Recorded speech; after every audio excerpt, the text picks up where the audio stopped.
बिस्मिल्लाह बिस्मिल्लाह इन्नल हम्दुलिल्लाह नहमदुहु व नस्तईनुहु व नस्तगफिरुह व नऊज़ु बिल्लाहि मिन शुरूरि अनफुसिना व मिन सय्यिआति अमालिना मय यहदिल्लाहु फला मुदिल्ल लहु व मय युद्लिल फला हादिय लहु व अशहदु अल्ला इलाहा इल्लल्लाहु वहदहु ला शरीका लहु व अशहदु अन्ना मुहम्मदन अब्दुहु व रसूलुहु अम्मा बाद फ़इन्न खैरल हदीसि किताबुल्लाह व खैरल हदी हदी मुहम्मदिन सल्लल्लाहु अलैहि वसल्लम व शर्रल उमूरि मुहदसातुहा व कुल्लु मुहदसातिन बिदअह व कुल्लु बिदअतिन दलाला व कुल्लु दलालातिन फिन्नार। अस्सलामु आलाइकुम व राहमातुल्लाहि व बाराकातुहू। আমরা পড়তেছিলাম guidelines and starting points for দাইয়া অথবা দায়ী যারা দায়ী আল্লাহ দাওয়াতি কাজ যারা করবেন তাদের জন্য দিক নির্দেশনা এবং starting point wire to start from অথবা হোয়াট টু স্টার্ট উইথ। তো আমরা 6টা পয়েন্ট পড়ছিলাম, আজকে 7 নম্বর পয়েন্টটা পড়বো which says if there are differences concerning minor issues of Sharia, they should be dealt with by means of sincere advice and discussion, not dispute and fighting. ইস্যুগুলো যে minor হয়, minor বলতে ধরেন সৌদি আরবের আলেমরা মনে করেন যে, সবাই না হয়তো কিন্তু অধিকাংশই মনে করেন যে খ্রিস্টান দেশগুলোতে যে মাংস পাওয়া যায় হালাল না, হালাল সিল থাকুক বা না থাকুক, খ্রিস্টানরা যদি স্লটার করে থাকে এবং দেশটা যদি খ্রিস্টান আইনে চলে, তাইলে আমার আর দিক করার দরকার নাই যে ওরা কি আল্লাহর নাম উচ্চারণ করছিল কি করে নাই, ওরা কি আল্লাহ বিশ্বাস করে কি করে না, মানে যারা স্লটার করছে যারা করছে, অ্যাজ লং অ্যাজ আমি জানি যে একজন খ্রিস্টান এটা একটা পশু স্লটার করছে, আমার জন্য সেটা হালাল। এই লাইনটা তারা ফলো করে। এটা মাইনর, এই সেন্সে মাইনর যে যেহেতু এখানে ডিফারেন্স অফ অপিনিয়ন আছে বা আছে, কিন্তু এটা হচ্ছে বটম লাইন, মানে একেবারে শেষ, এর নিচে আর কিছু নাই আর কি। এটার পিছনে সৌদি আরবের আলেমরা যেহেতু বলেন বা মনে করেন, নিশ্চয়ই খুব স্ট্রং লজিক আছে। এখনকার খ্রিস্টিয়ানরা তখনকার খ্রিস্টিয়ানের মতো না, এরকম যুক্তি থাকতে পারে, বা তখনকার খ্রিস্টিয়ানরা জবাই করতেন, এখনকার খ্রিস্টিয়ানরা এসব কেয়ার করেন না, এটাও যুক্তি থাকতে পারে। কিন্তু বটম লাইন হচ্ছে এটা, মানে এটা করলে কাউকে আপনি বলতে পারবেন না যে উনি অমুসলিম হয়ে গেছেন বা উনি এটাতে বাইরে হয়ে গেছেন বা উনি এটা করেন না। ওয়ারিস পাকিস্তানি আলেম যারা ধরেন তকি উসমানি বা এই ধরনের বলেন, এটা প্রশ্নই ওঠে না কোনো এগুলা এইসব দেশে খাওয়ার, এবং ওনাদের খুব স্ট্রং যুক্তি আছে। এখন এটা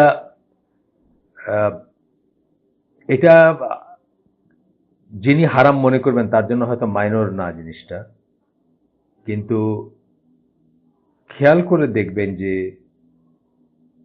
আল্লাহ সাল্লাল্লাহু আলাইহি ওয়াসাল্লাম কিন্তু এরকমই বলে গেছেন যে একজন আহলে কিতাবের জবাই করাই যদি আসে আপনার কাছে, ঠিক যেভাবে বাংলাদেশে আপনার মুসলিমদের ব্যাপারে আমাদের বাংলাদেশে মুসলিম যারা আছেন বা মুসলিম দেশ, আমি যখন কসাইয়ের দোকান থেকে মাংস কিনতে যাচ্ছি, তখন কিন্তু আমার ডিক করার দরকার না যে এই কসাই কি আল্লাহর নাম নিছে, নাকি সে নামাজ পড়ে, নাকি সে 5 ওয়াক্ত নামাজ পড়ে না 1 ওয়াক্ত পড়ে, নাকি বটম লাইন। আবার বলতেছে বটম লাইন, কিন্তু এটা মানে একেবারে নিচে আর কি। ব্যাপারটা নিচের ব্যাপার হচ্ছে যে আমি খাইতে পারি মুসলিম দেশের একটা রেস্টুরেন্টে, একটা হোটেলে বা একটা কসাইখানা থেকে আমি মাংস নিয়ে এসে বিসমিল্লাহ করে রান্না করে খাইতে পারি, কোনো সমস্যা নাই, আমার ডিক করার দরকার নেই, শরিয়া বলতেছে। বাট তাকওয়া যদি বলেন, আমি তো মোহাম্মদপুর জোনের খাই না, মাংস খাই না। মোহাম্মদপুর জোন যেটা, মানে মোহাম্মদপুর বলতে এই গজনবী রোড, হুমায়ুন রোড, এই আশপাশে ধরেন 1-2 স্কোয়ার মাইল, 1 স্কোয়ার মাইলের ভিতরে যেসব কসাইখানা আছে, আমি এখানে মাংস খাই না। বা এখানে কাবাবের দোকান আছে, খুব মজার কাবাবের দোকান আছে, আপনারা জানেন, মুস্তাকিম সহ এই যে রেসিডেন্সিয়াল মডেল স্কুলে গা ঘেঁষে যেগুলো আছে, আমি এখান থেকে কিছু খাই না। কেন খাই না? বিকজ এটা শিয়া অধ্যুষিত এলাকা, এবং আমার সন্দেহ লাগে যে শিয়াদের স্লটার মিট হতে পারে, আমি খাই না। এটা হচ্ছে জাস্ট আমি প্রিকশনের জন্য খাই না। কিন্তু কেউ যদি খায়, আমি কিন্তু তাকে সমালোচনা করবো না, বা I cannot look down upon হিম আর কি। এই কথাটা যেমন বললাম যে মাইনর ইস্যুস, যে এটা আমরা অ্যাডভাইস করতে পারি। ধরেন আমার ভাই যদি খায় বা আমার ফ্রেন্ড যদি খায়, তাইলে আমি কি করতে পারি, আমার ভাই যদি খায় বা আমার ফ্রেন্ড যদি খায় তাহলে আমি হয়তো তাকে বলতে পারি যে ভাই খাইতেছো এখানে, তুমি জানো তো এখানে শিয়া আছে, এরা তো আসলে মুসলিম কনসিডার করা যায় না বা মুসলিম না, বা এদের সমস্যা আছে আকীদায়, তো এদের স্লটার করা মিট না খাওয়াই ভালো, এইভাবে আমি অ্যাডভাইস করতে পারি। কিন্তু আমি তারে বলতে পারি না যে তুমি তো গেছো গোল্লায় গেছো, তোমার আর ইবাদত শেষ, তোমার সব শেষ, তোমার ইমান শেষ, তুমি ইসলাম থেকে বাইরে গেছো, এরকম বলতে পারি না। এই একটা উদাহরণ আমি খুঁজে বের করলাম আর কি, অনেক আপনাদের সময় নিয়ে একটু খুঁজে বের করলাম, যে হঠাৎ করে আমার মাথায় আসতেছিল না যে কি বলবো। তো সিনসিয়ার অ্যাডভাইস দিতে পারি, আমরা সিনসিয়ার অ্যাডভাইস দিতে পারি। ওই ইউকেতে বা ইউএসএ তে গিয়ে ওই আহলে কিতাব বা খ্রিস্টানদের মিট খাওয়া নিয়েও একই জিনিস, আমি কখনোই খেতে পারবো না, সত্যি কথা যেটা। কিন্তু আমি যদি কেউ খায় এবং ওই যুক্তিতে খায় যে আল্লাহ রাসূল সাল্লাল্লাহু আলাইহি ওয়াসাল্লাম বলছেন আহলে কিতাবদের খাওয়া যাবে, সেটা সেই যুক্তিতে যদি আমরা বলি যে খাইতেছে, তাহলে তাকে কিন্তু আমরা ছোট করে দেখব না, এই হচ্ছে কথা। আচ্ছা, এরপরে বলতেছেন ৮ নম্বর পয়েন্ট হচ্ছে self criticism, constant reviewing and ongoing correction. Self criticism, নিজেকে নিয়ে হিসাব করতে বসবো, আজকে এই কথাটা আমি ঠিক বলি নাই, বা অমুকের সাথে এইভাবে ব্যবহার করাটা আমার ঠিক হয় নাই, বা আসলে এই কথাটা এইভাবে না বলে এইভাবে বললে ভালো হতো, এটা ইন্ট্রোস্পেকশন বলি আমরা ইংরেজিতে, বা সেলফ ক্রিটিসিজম বলছেন এখানে। কনস্ট্যান্ট রিভিউইং, নিজেকে রিভিউ করব, নিজের কর্মকাণ্ডকে রিভিউ করব, এবং অনগোয়িং কারেকশন, এবং নিজেকে কারেক্ট করে নেব। দেখেন আমি কিছু লেখালেখি করতাম বা করছি, এর ভিতর কিছু লেখা আছে যেটা আমি নিজেই পড়লে এখন মনে হয় যে না, জিনিসটা ঠিক করি নাই।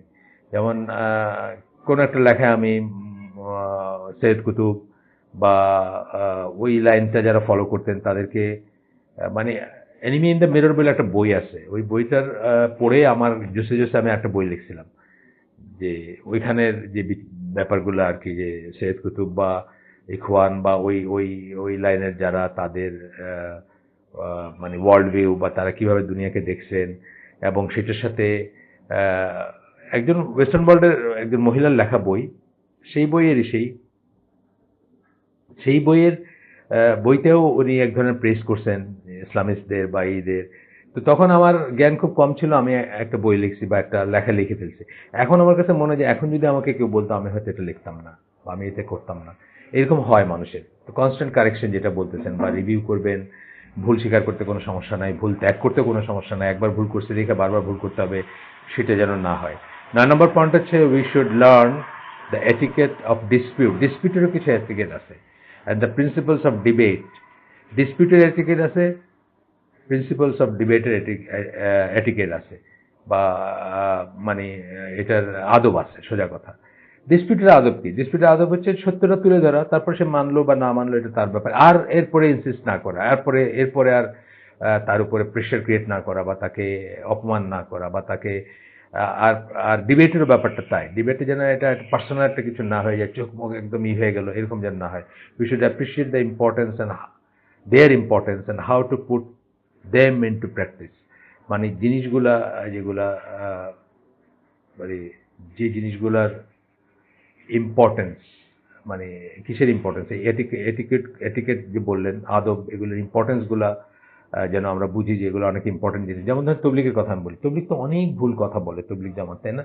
কিন্তু দেখবেন গণমানুষ কিন্তু তাদের উপর সন্তুষ্ট, তাদেরকে ভালোবাসেন, তাদেরকে পছন্দ করেন, তাদের কথা শোনেন দাঁড়ায়, বা তাদের সাথে মত বিনিময় হয়। আপনার আমার সাথে কিন্তু, আপনার আমার বলতে আমি বলতেছি যে আমাদের এই আকিদা মানহাজ যারা ফলো করে, তাদের ভিতর কিন্তু ওই তবলিগের ওই প্র্যাকটিসগুলো এখনো আসে নাই, বিকজ তবলিগ অনেক বছরের অর্গানাইজ একটা এই রেজিমেন্টেড লাইফ বা যাই বলেন তারা, কিন্তু একটা ভুল কথা বলতেছে হয়তো, কিন্তু ভুল কথাটা এত সুন্দর করে বলতেছে যে আহ, আহ, এটা এটা এটা একটা সাকসেস ইন এ সেন্স, মানে coat and quote success.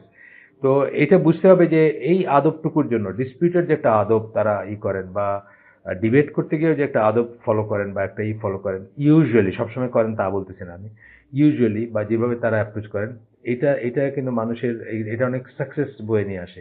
Even though অনেক ভুল আছে, এই সাকসেসটা আমরা যে সবসময় চাইতেছি তা না, মানে এখানেও কথা চলতে পারে, কিন্তু তারপরেও ডিসপিউট বা এই ডিবেটের প্রিন্সিপালগুলো শিখতে হবে, বা এটিকেট বা আদবগুলো শিখতে হবে, কি করে করতে হবে এগুলা। যেমন ধরেন আমি একটা কথা আপনাদেরকে আগে বলছি, আবারও বলতেছি, যে ইমাম শাফি, ওনার সাথে যখন কারো দিনের কোনো ব্যাপারে বিতর্ক হইতো, অথবা কোনো এরকম মানে হইতো, ডিবেট হইতো, বা উনি কাউকে কনভিন্স করতেছেন, উনি রীতিমতো দোয়া করতেন যে আল্লাহ সত্যি কথাটা ওর মুখ দিয়ে বাইর হোক, মানে অপোনেন্ট যে তার মুখ দিয়ে বাইর হোক। কেন বলতেন সত্য কথাটা ওর মুখ দিয়ে বাইরে হোক? কারণ তাহলে সে ইজিলি মানতে পারবে। মানুষের খুব সিম্পল একটা যে মানুষ মানে একটা একটা টেন্ডেন্সি বলেন বা একটা ইনক্লাইনেশন বলেন যে মানুষ একটা একটা একটা বিতর্ক বা একটা তর্কের ভিতরে যদি তার পয়েন্টটা থাকে সে খুব খুশি হয়ে যায়। এবং এই জন্য ইমাম শাফি বলতেন যে মানে হয়তো একটা ডিসকাশন হচ্ছে যে সত্যি কথাটা ওর মুখ থেকে বাইরে আসুক, ওই বলুক যে এটাই ঠিক, তাহলে সে খুব ইজিলি এটাকে মানতে পারবে এবং এটার উপর থাকতে পারবে। কিন্তু যদি শেষ পর্যন্ত এমন দাঁড়ায় যে আমার কথা এটাই ঠিক বা আমার কথাটাই থাকলো ওর কথা থাকলো না, তাহলে হয়তো সে তার এটা নিতে কষ্ট হবে বা নিবে না। এই জিনিসটা আর কি আরেকভাবে বললাম এখন। আচ্ছা, 10 নম্বর পয়েন্ট হচ্ছে we should avoid making general judgments and beware of their consequences and of not being just when judging individuals. কোনো একজন ইন্ডিভিজুয়ালকে জাজ করার সময় যেন আমরা জেনারেল জাজমেন্টটা তার উপরে আরোপ না করি, তার পার্টিকুলার সিচুয়েশনটা যেন জানি। যেমন ধরেন একটা খুব সিম্পল উদাহরণ দিচ্ছি, আল্লাহর আইন দিয়ে বিচার না করলে, আল্লাহর আইন দিয়ে যদি বিচার কেউ না করে এবং মনে করে যে সে ঠিক আছে, তাহলে সে কিন্তু আর মুসলিম থাকে না, সে ইসলাম থেকে বের হয়ে যায়। আচ্ছা, এইখানে দেখেন ক্যাচ ফ্রেজটা কি, যদি সে মনে করে যে সে ঠিক আছে। এখন মনের খবরটা কে জানবে বলেন তো? মনের খবরটা এক আল্লাহ জানেন, অথবা তাকে নিয়ে যদি আমি বসে যদি তাকে বোঝাই যে ভাই আপনি তো এটা করতেছেন, আপনি অন্য আইন দিয়ে বিচার করতেছেন, সেকুলার আইন দিয়ে, ব্রিটিশ আইন দিয়ে, আমেরিকান আইন দিয়ে বিচার করতেছেন, বা যে কোনো কিছু আল্লাহর আইনের ভিসাভি মানে এটার বিপরীতে আপনি আল্লাহর আইনকে ছেড়ে আপনি অন্য অন্য যেখানে আল্লাহর আইন কথা বলে বা যেখানে আল্লাহর আইনে বিচার আছে সেই বিচারটাকে আপনি অ্যাভয়েড করে আল্লাহ এই কাফের মুশরিক তাদের যে আইন সেটা দিয়ে বিচার করতেছেন, এটা তো আসলে ঠিক না, এটাতে তো আপনার ঈমান নষ্ট হয়ে যাবে। এইভাবে যদি তাকে দলিল সহকারে বোঝানোর পরেও সেই করে, তখন একজন মুজতাহিদ আলেম বা কাজী তাকে তাকফির করতে পারেন বা তাকে কাফের সাব্যস্ত করতে পারেন বা সে ইসলাম থেকে বের হয়ে গেছে এটা বলতে পারেন। কিন্তু ধরেন একজন মানুষ আল্লাহর আইন দিয়ে বিচার করে না। এখনকার 99% with the exception of Saudi Arabia 99% মুসলিম দেশের অবস্থা যেটা, কেউ আল্লাহর আইন দিয়ে বিচার করে না। কেউ আল্লাহর আইন দিয়ে বিচার করে না, কেউ আল্লাহর শরিয়া মতো বিচার করে না, শরিয়া মতো চলে না। আহ, এই যে আমরা ইমরান খানকে অনেক কথা বলতেছে, মদিনার রাষ্ট্র এটা সেটা, আমরা আলহামদুলিল্লাহ মানে নাইয়ের চেয়ে ভালো সেই হিসাবে অ্যাপ্রিসিয়েট করি। কিন্তু তার দেশে তো পুরো ইকোনমিটা সুদের উপর বেস, বুঝছেন না? বা সে তো আর আল্লাহর আইন দিয়ে বিচার করতে পারতেছে না, বা তার দেশে আরো 200 বছর বা 500 বছর লাগবে যদি সে সিনসিয়ারলি চেষ্টা করে এবং সকল মানুষ যদি মোটামুটিভাবে চায়ও, তারপরে হয়তো 100 বছর লাগবে এটাকে ইমপ্লিমেন্ট করতে। মানে এত দূরে তারা আল্লাহর আইন থেকে, আল্লাহর আইন বিচার করার থেকে। তা আমরা এটা জেনারেল আমরা জানি যে আল্লাহর আইন দিয়ে বিচার না করলে আমরা সূরা মায়দার আয়াতগুলো জানি, কাফিরুন, জালিমুন, ফাসিকুন, মানে 3টা স্টেপে বলা হয়েছে। যারা করে না তারা কাফের, জালিম, ফাসিক। তো এখন আমরা কোন একজন রাষ্ট্রনায়ক, মুসলিম দেশে কোন একজন রাষ্ট্রনায়ক বা রাষ্ট্রযন্ত্রের হর্তাকর্তা যিনি, উনি আল্লাহর আইন দিয়ে বিচার করেন না, আমরা চট করে বলে ফেললাম যে উনি তো ইসলাম থেকে বাইরে হয়ে গেছেন, উনি তো কাফের। এই কথাটা বোঝানো হচ্ছে এখানে। এরকম যেন আমরা না করি। We should avoid making general judgments and beware of their consequences and of not being just when judging individuals. একজন ইন্ডিভিজুয়ালকে যখন করবো তখন যেন আমরা জাস্ট হই, সুবিচার করি যেন তার প্রতি। অর্থাৎ তার রিয়েল অবস্থাটা যেন আমরা বোঝার চেষ্টা করি যে সে কোন অবস্থায় কেন এই কাজটা করছে। জেনারেল জাজমেন্ট তার উপর যেন চাপায় না দিই। হ্যাঁ, মানে হইতে পারে সে বাধ্য হয়ে করছে, হইতে পারে সে এই মেকানিজমের ভিতর থেকে কিছুতেই এর চেয়ে বেশি কিছু করতে পারে না। মনে প্রাণে সে শরিয়ায় বিশ্বাস করে, আল্লাহর আইনে বিশ্বাস করে, শরিয়ার সুপিরিয়রিটিতে বিশ্বাস করে, রাসূলের সুন্নাতে বিশ্বাস করে, সে জীবনে সর্বান্তকরণে চায় যে সে রাসূলের মানে ওয়ে অফ লাইফটা ইমপ্লিমেন্ট করবে নিজের লাইফে, নিজের পরিবারে, সংসারে, সমাজে এবং দেশে। তথাপি সে অপারগ হইতে পারে। সুতরাং এটা আমাদের জানতে হবে। Part of justice is to be objective. আর জাস্টিসই করতে গিয়া পার্ট অফ জাস্টিস বলতেছেন, জাস্টিসের একটা অংশ হচ্ছে অবজেক্টিভ হওয়া। অবজেক্টিভ হওয়া মানে আসল জিনিসটা কি সেটাই করা, মানে বায়াস না হওয়া বা কোনো দিকে ঝুঁকে না পড়া, বা পার্সোনাল ভিউ থেকে এটা না করা। মানে পার্সোনাল ভিউ আমার দেখে মনে হইতেছে, বা আমার ওই যে অ্যাজাম্পশন মনে হইতেছে যে এই লোকটা তো এরকম, এ তো এরকম চলে বা এরকম করে, এরকম এইসব ব্যাপারগুলো। আচ্ছা, 10 নম্বর হচ্ছে we should distinguish between the ends and the means. অত্যন্ত বড় একটা কথা, এটা আমরা বুঝি না অনেক সময়, আমরা মোটেই বুঝি না এই জিনিসটা, আমরা এভারেজ মুসলিমরা বুঝি না। এন্ডস এবং মিনস। এন্ডস মানে আমার আলটিমেট গোল কি, মিনস যার ভিতর দিয়ে আমি ওইখানে যাব। এই রাস্তাগুলো ডিফারেন্ট হইতে পারে। ডিফারেন্ট হইতে পারে বলতে দাওয়াতি কাজ। ধরেন একজন কোরআনের শুধু কোরআনের মজলিস করে আর কিছু করে না। একজন শুধু হাদিসেরই করে আর কিছু করে না। একজন শুধু সামাজিক প্রবলেম নিয়ে ইস্যু নিয়ে কথা বলে আর কিছু করে না। কিন্তু সবাই এগুলো হচ্ছে মিনস। ডিফারেন্ট ওয়েতে মানুষের সাথে ডায়ালগ স্ট্রাইক করা বা মানুষের সাথে কাছে যাওয়ার চেষ্টা করা, মানুষকে কনভিন্স করার চেষ্টা করা বা মানুষকে আল্লাহর দিকে ডাকার চেষ্টা করা। ডিফারেন্ট মেথোডোলজি হইতে পারে, ডিফারেন্ট ফিল্ডে কাজ করতে পারে, কিন্তু গোল হচ্ছে আলটিমেটলি মানুষকে আল্লাহর পথে নিয়ে আসা, আল্লাহর দিকে দাওয়াত দেওয়া, দাঈল আল্লাহ যেটা বলে, এবং আলটিমেটলি কি আল্লাহর জমিনে আল্লাহর কথা সুপ্রিম হবে, এটা হচ্ছে আলটিমেট লক্ষ্য। এটা বুঝতে হবে যে এটা অনেক সময় আলাদা হইতে পারে, এবং মিনসটাকে যদি এন্ড বানায় ফেলেন কখনো, তাইলে কিন্তু আপনি একেবারে ফেলিয়ার, টোটাল ফেলিয়ার। আমি দুটো উদাহরণ দিই, আমার বইগুলোতে আছে। একটা বইতে বোধহয় আমি বলছি এরকম কথা, যে ধরেন আপনি 50 তলায় যাবেন, একটা 100 তলা বিল্ডিং এর 50 তলায় যাবেন, আপনার এন্ড হচ্ছে 50 তলা, মানে আপনার টার্গেট হচ্ছে, আপনার উদ্দেশ্য হচ্ছে 50 তলায় যাবেন। এখন এলিভেটরের ভিতরে ঢুকছেন আপনি, ঢুকে এটা খুবই কারুকাজ করা ভেতরটা, এটা কিন্তু একটা means, one of the means, যে বা mean to reach 50th floor.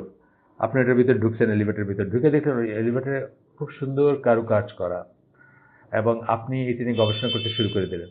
গবেষণা করতে শুরু করতে আপনি 50, 60, 70, 80, 90, 100 তলায় চলে গেলেন।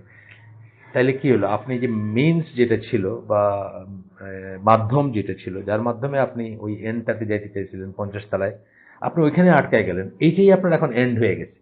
এটার একটা উদাহরণ দিই আমি, মানে খুব একটা উদাহরণ, যে আপনি ঢাকার থেকে চিটং যাচ্ছেন, ট্রেনটা আখাউড়া স্টেশনে থামে। এখন আখাউড়া স্টেশনে আপনি নামলেন, একটা ডাব খাবেন। এখন নাইমার ডাব খাইতে খাইতে আপনি যে স্টেশনে আছেন, আপনি যে জার্নি করতেছেন, আপনি যে চিটং যাচ্ছেন, এগুলো ভুলেই গেলেন, গাড়িটা ছেড়ে চলে গেল আপনাকে ওইখানে রেখে। এই ধরনের ব্যাপার, মানে জাস্ট উদাহরণ আর কি। এটা সবসময় যে মানে অ্যাপ্লিকেবল হবে তা না। এটা বুঝতে হবে যে এন্ড এবং বা এন্ডস এবং মিনস, যে মাধ্যমগুলা ডিফারেন্ট হতে পারে, কিন্তু এন্ড যেটা সেটা একই হবে। ফর এক্সাম্পল, দাওয়া is the end and the movement, the group, the Islamic Center, etc. are the means. এটা আরেকভাবে বললেন, আরেকটা কথা বললেন, যে ধরেন একটা ইসলামিক সেন্টার একজন করছে, আরেকটা গ্রুপ একখানে এই করছে, যেটা আমি বললাম যে ডিফারেন্ট ইসে, কিন্তু আলটিমেটলি আপনি কি চাচ্ছেন? আলটিমেটলি আপনি, আরেকভাবে বলছি আমি, আলটিমেটলি আপনি কি চাচ্ছেন? দাঈল আল্লাহ, আল্লাহর দিকে দাওয়াত দিতে চাচ্ছেন একজনকে। কেউ ইসলামিক সেন্টারের মাঝে কোরআনের মাধ্যমে দিচ্ছেন, কেউ হাদিসের মাধ্যমে দিচ্ছেন, কেউ সমাজসেবার মাধ্যমে দিচ্ছেন, সমাজসেবা করতে গিয়া বা এই ধরনের জিনিসের মাধ্যমে দিচ্ছেন।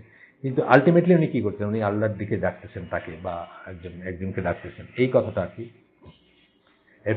এরপর পয়েন্টটা হচ্ছে, we should persist in pursuing our goals, but we should be flexible about the means within the limits of what is permitted in Sharia.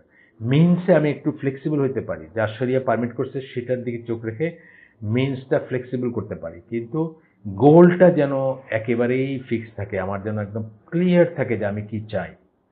মিনসটা, ওই আবারও বলতেছি, ফ্লেক্সিবল ইন দ্য মিনস। ধরেন একজন মানুষ গল্প করতে পছন্দ করে, গল্প শুনতে পছন্দ করেন, কথা বলতে পছন্দ করেন। এখন আমি তার সাথে গল্প করতে গিয়ে হালাল বা হারাম না এরকম গল্প একটু বেশি করেই করলাম। উনি হয়তো শুধু জানতে চাইছেন, আমাকে একদিন মসজিদে বাইরে একদিন জানতে চাইছেন, একটা উচ্চারণ জানতে চাইছেন, একটা দরুদের উচ্চারণ। আমাদের মসজিদে বলে যায় শুক্রবারে আসরের নামাজের পরে বসে থেকে যদি এই দরুদটা পড়ে কেউ, তাহলে 80 বছরের গুনাহ মাফ হয়ে যায়। এখন উনি একটা উচ্চারণ জানতে চাইছেন আমার কাছে, ঠিক আছে?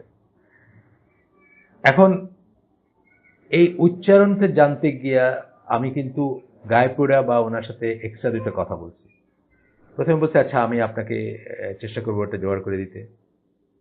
আমি বলছি যে আমি তো এটা আমল করি না, তবু আমি আপনাকে চেষ্টা করবো এটাই করে দিতে, আপনাকে জোগাড় করে দিতে। আমার মুখস্থ না এটা, যেহেতু আমি আমল করি না। তবে এই ধরনের হিসাব যেগুলো আছে, যে আল্লাহর পথে বাইর হয়ে 1 টাকা দিলে 49 কোটি টাকার সওয়াব, অথবা একটা দরুদ পড়লে 80 বছরের গুনাহ মাফ হয়ে যাবে, এগুলা আমার জানা মতে এগুলা অধিকাংশ বা সবই ভুয়া আর কি, অথবা বানোয়াট। ফজিলতগুলা বানোয়াট। দরুদটা ইটসেলফ থাকতে পারে বা 1 টাকা দান করবেন, এখান থেকে কেউ আপনাকে না করবে না, কিন্তু 49 কোটি টাকা মানে সব পাবেন, এটা ভুয়া আর কি, বা এটা বানোয়াট। একইভাবে আপনার এই দরুদটা পরে আমি ভেরিফাই করে দেখলাম যে দরুদটা মানে অর্থটা সাউন্ড, আপনি এমনি পড়তে পারেন একবার বা কয়েকবার বা নিয়ম না করে, কিন্তু এটার এই ফজিলতটা হচ্ছে ভুয়া, বানোয়াট। এটা এটা করা যাবে না, এটা আমল করা যাবে না। অনেকেই করে, এটা এটা মোদ্দা কথা হচ্ছে এটা। আমি আলেমদের কাছে ভেরিফাই করছি, আমাদের আলেম যারা তাদের কাছে ভেরিফাই করছি। তো এই যে ব্যাপারটা ধরেন যে আমি এখানে তো ফ্লেক্সিবল হয়েছি, আমি তাকে সরাসরি বলতে পারতাম যে না ভাই এটা তো আমি আমল করি না, বা আমি এটা জানি না, বাচ্চা শুধু আপনাকে জেনে দিব। কিন্তু আমি তার সাথে আর একটু কি করছি, আর একটু তাকে বাড়ায় বলছি যাতে একটা ডায়লগ স্ট্রাইক করা যায়। এরপরে উনি আমার সাথে আরো একদিন কথা বলছেন, আরো একদিন কথা বলছেন। দরিদ্রের উপরে আমাদের একটা বই আছে, আপনাকে আগেও বলছি না, মানে একটা বই আছে, ইনশাল্লাহ আমি দেখি এখানে এই এই এই এই ইটা মানে এই বইটা শেষ হলে, যে বইটা ধরে পড়তেছি আমি, আমি হয়তো কতগুলো জিনিস ছুটকা ছুটকা পড়বো, তার ভিতরে ওই দরিদ্রের উপর বইটাও হয়তো পড়ার চেষ্টা করবো। খুবই সুন্দর এটা। এবং সবাই জানা উচিত যে দরুদ কাকে বলে। আমরা দরুদ বলি যেটা, সেটা সালাওয়াত বলে আর কি আরবিতে। তো সালাওয়াত কাকে বলে, কখন সালাওয়াত পড়া যাবে, কখন বা সালাওয়াত পাঠানো যাবে রাসূলের উপর, কখন যাবে না। দেয়ার আর টাইমস যেখানে সালাওয়াত পড়লে বা মানে দরুদ পড়লে বেশি ফজিলত হয়, কোনো কোনো জায়গায় দরুদ না পড়লে দোয়া কবুল হয় না। এই সমস্ত জিনিসগুলো আর কি, যে জানাটা দরকার আর কি, বা জানা জানা ওয়ার্থ। তো আমরা দেখবো পরে যদি আমরা সময় পাই ইনশাল্লাহ, চেষ্টা করবো ওইখান থেকে পড়তে। তো এখন যেটা বলতেছেন যে গোলটা আমার ফিক্স থাকবে, গোলটা কি?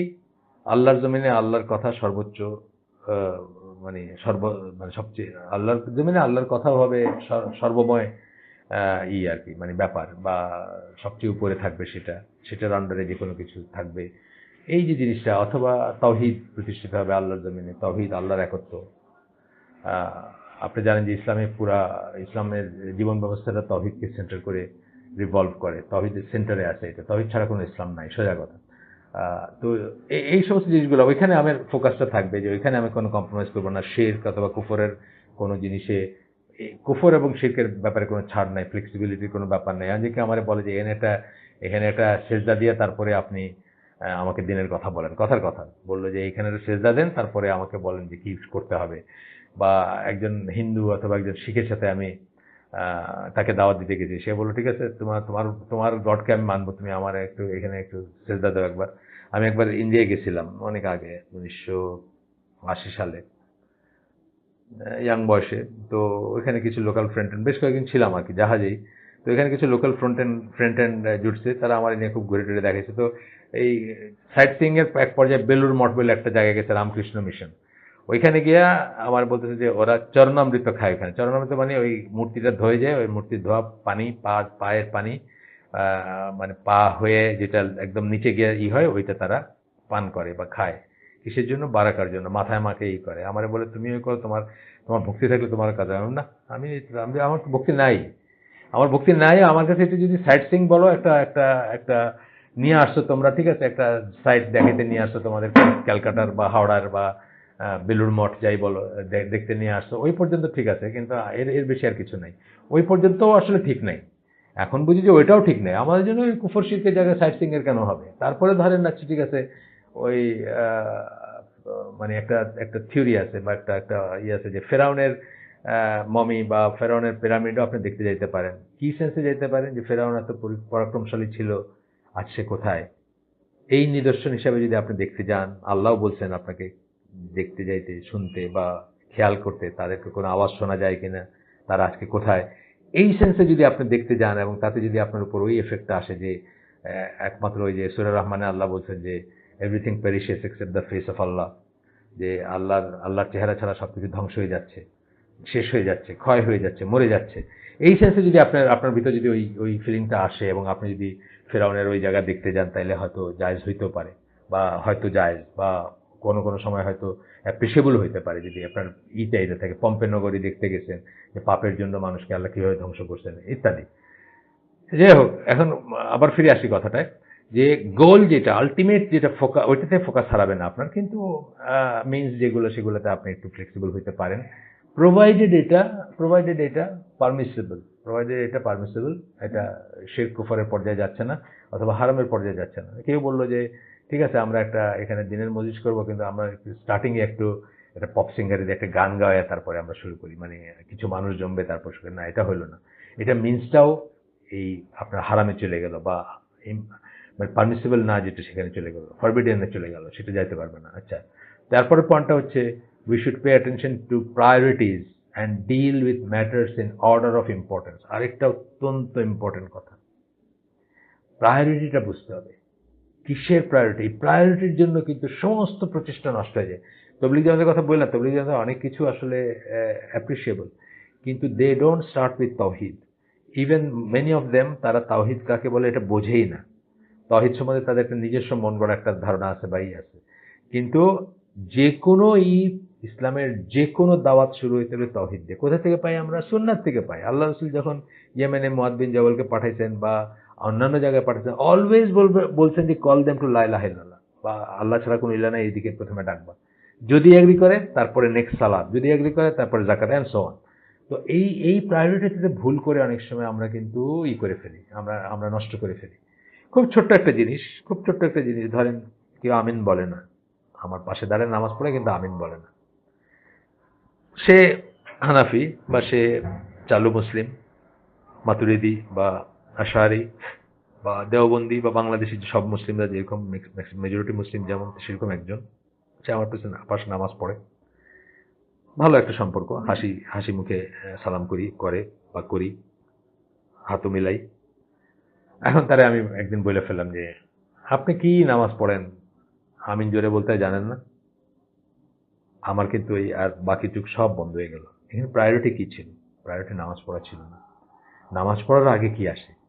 তাওহীদ, লা ইলাহা ইল্লাল্লাহ, হ্যাঁ, ঈমান, আশহাদু আল্লা ইলাহা ইল্লাল্লাহ ওয়া আশহাদু আন্না মুহাম্মাদান আবদুহু ওয়া রাসূলুহু। এটা হচ্ছে ইসলামের প্রথম স্তম্ভ, শাহাদাত।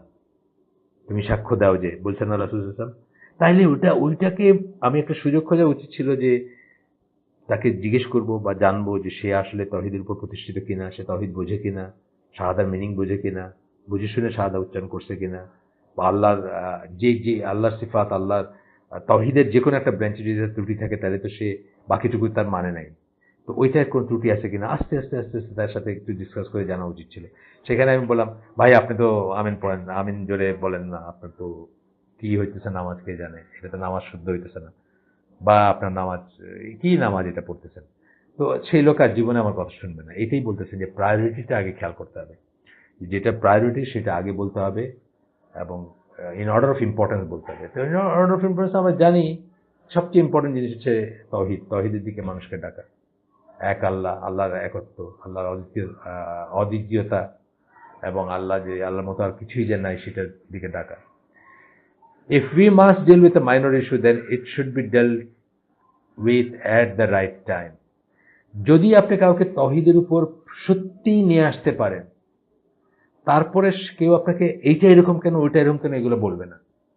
দেখবেন সে চুপচাপ, আল্লাহ বলছেন এটাই তার জন্য এনাফ, রাসূল বলছেন এটাই তার জন্য এনাফ। প্রথমে সে সেটা মানবে, সেটা জীবনে গ্রহণ করবে, তারপরে সে হয়তো একটু উইজডমটা নিয়ে চিন্তা করবে। কিন্তু আমাদের ব্যাপারগুলো কি হয়? উল্টা হয়, আগে উইজডম নিয়ে প্রশ্ন করে, তারপরে সেটা মানবে কিনা চিন্তা করে। তার কারণ হচ্ছে আমরা ওই যে অর্ডারগুলো ফলো করি নাই। লা ইলাহা ইল্লাল্লাহ, আল্লাহকে, আল্লাহর ক্ষমতার পরিধি কি, আল্লাহর ডমিনিয়ন কি, আল্লাহ সিফাতগুলা কি, আল্লাহ মানে এই জিনিসগুলো যখন একজন রিয়েলাইজ করবে, তারপরে সে কি, ওই যে আমি বলি না একটা কথা, আগেও বলছি আপনাদের কাউকে কাউকে, যে এটা বইয়ের কথা বলতেছেন যে সাহাবীদের ভিতরেও হয়তো এমন কোন সাহাবী ছিলেন যিনি 6 মাস বয়সে একটা বাচ্চা মরে গেছে দেখে হয়তো এক মুহূর্তের জন্য তার মনে হয়েছে যে ইস, বাচ্চাটার কি দোষ ছিল, বা এত কম বয়সে মরে গেল, হচ্ছে জীবনটা দেখলোই না ভালো করে।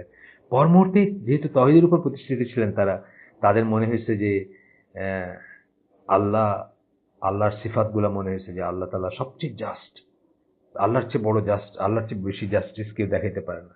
আবার মনে হয়েছে যে আল্লাহ তাআলা হচ্ছে সবচেয়ে মার্সিফুল। তখনই উনি আর চুপ করে গেছেন এইটা ভেবে যে এই বাচ্চাটার প্রতি আল্লাহর চেয়ে বেশি মার্সি কারো হইতে পারে না, আল্লাহর চেয়ে বেশি জাস্ট কেউ হইতে পারেন না। সুতরাং আল্লাহ যখন তাকে নিয়ে গেছেন, নিশ্চয়ই এটাই এটাই বেস্ট থিং টু ডু, বা it was the best for him, বা এটাই সবচেয়ে উত্তম জিনিস। এইটা হবে তখনই যখন আপনি তাওহীদের উপর প্রতিষ্ঠিত হবেন। কিন্তু তা না হইলে যেটা হবে যে আপনি ওই যে বলতেছেন যে রাইট টাইম, যখন একটা লোক যদি সে তাওহীদের উপর প্রতিষ্ঠিত হইতো, তারপরে আপনি আস্তে আস্তে আস্তে তাকে বলতেন যে আচ্ছা, আপনি ইবাদত কবুলের শর্ত তো নিশ্চয়ই জানেন। তো বললেন যে, "না, জানি না।" আচ্ছা, তো ইবাদত কবুল ইমানের পর ঈমান তো আপনার হইছে আলহামদুলিল্লাহ, আপনি তাওহীদের উপর প্রতিষ্ঠিত। তারপরে ইবাদত কবুলের শর্ত কিন্তু ২ টা। একটা হচ্ছে কেবল আল্লাহর জন্য করতে হবে, আর রাসূল সাল্লাল্লাহু আলাইহি ওয়াসাল্লামের দেখায় যাওয়া পদ্ধতিতে করতে হবে। এই বললেন। তো উনি অ্যাকনলেজ করলেন। এটা অ্যাকনলেজ করা না করার কিছু নাই। এটা সুন্দর করে বললে যে কেউ অ্যাকনলেজ করবে। তারপরে বললেন রাসূল সাল্লাল্লাহু আলাইহি ওয়াসাল্লাম কিন্তু এই জোরে আমিন বলছেন বা বলতে বলছেন আমাদেরকে। ৭০ জন সাহাবীর চেয়ে ৭০ জনের বেশি সাহাবীর সূত্রে কিন্তু রাফিয়াত দেনের কথাটা আসছে। সুতরাং আমাদের তো করা উচিত। মানে পারতপক্ষে করা উচিত। যদি এটা যদি কোনো একটা বিশেষ মারামারি কাটাকাটির সিচুয়েশন না চলে আসে, তাইলে করা উচিত আমাদের। আর যদি ওরকম সিচুয়েশন আসে তাহলে যেটা সুন্নাহ, এটা যদি আমরা স্কিপ করি আমাদের কোনো গুনাহ হবে না। তো এই আরকি দাওয়াতি ব্যাপার নিয়ে আমরা আরো আলোচনা করব। আমরা এখন ১৩ নম্বর পয়েন্টটা শেষ করলাম। সুবহানাকা আল্লাহুম্মা ওয়া বিহামদিকা আশহাদু আল্লা ইলাহা ইল্লা আনতা আস্তাগফিরুকা ওয়া আতুবু ইলাইক। আমরা যা শুনলাম তার ভিতরে ভালো কিছু শুনে থাকলে সমস্ত প্রশংসা আল্লাহর, এবং খারাপ কিছু শুনে থাকলে সমস্ত ব্যর্থতা আমার, এবং সেটা শয়তানের তরফ থেকে। আমরা যা ভালো শুনলাম, আল্লাহ আমাদেরকে তার উপর আমল করার তৌফিক দেন। আসসালামু আলাইকুম ওয়া রাহমাতুল্লাহি ওয়া বারাকাতুহু।